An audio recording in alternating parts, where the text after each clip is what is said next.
आज हम लोग सम संख्याओं का योग निकालना सीखेंगे। सबसे पहले ऐसे आपको प्रश्न दिया हुआ रहेगा कि 2 + 4 + 6 + 8 प्लस ऐसा ही आपको 20 तक के जो सम संख्या उनका योग लिखना है।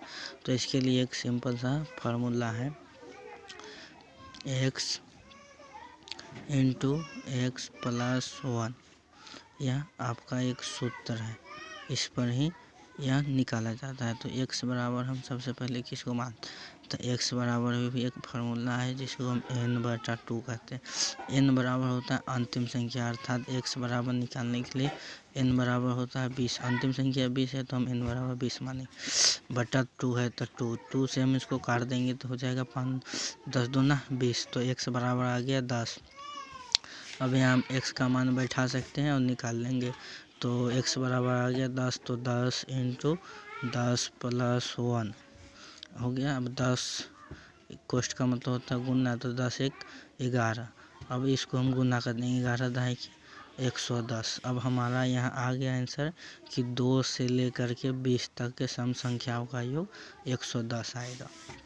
इसमें हम सबसे पहले ये फार्मूला लगाए हैं x × x + 1। फिर हम इस फार्मूला पर बैठा दिए, x बराबर निकालने हैं n/2। n बराबर अंतिम संख्या माने 2 से हम भाग दे दिए हैं तो 10 आया है, तो x का मान हम बैठा दिए 10 इस पर। फिर हम इसको गुना कर दिए तो हमारा 110 आ गया। अब हम विषम संख्याओं का योग निकालना सीखेंगे।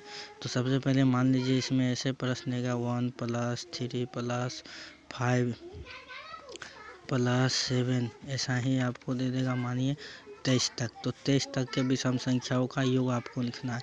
तो इसके लिए एक साधारण फार्मूला है n + 1/2 का होल स्क्वायर। तो इसको हम ऐसे बनाएंगे, n बराबर इसमें भी अंतिम संख्या मानते हैं, तो अंतिम संख्या 23 है तो हम लिखेंगे 23 + 1/2 है तो 2 का इसको होल स्क्वायर।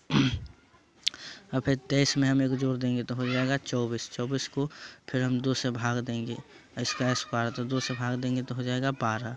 अब हम 12 का स्क्वायर कर देंगे तो 12 में हम जब 12 से गुना करते हैं तो 12 पर यहाँ 144। यहाँ हमारा 1 से लेकर के 23 तक के विषम संख्याओं का योग 144 आया। आप इसके आधार पर कितना तक भी विषम संख्या को रख करके निकाल सकते हैं। यह सिंपल सा एवं साधारण सम संख्या व विषम संख्या के योग निकालने का सूत्र है।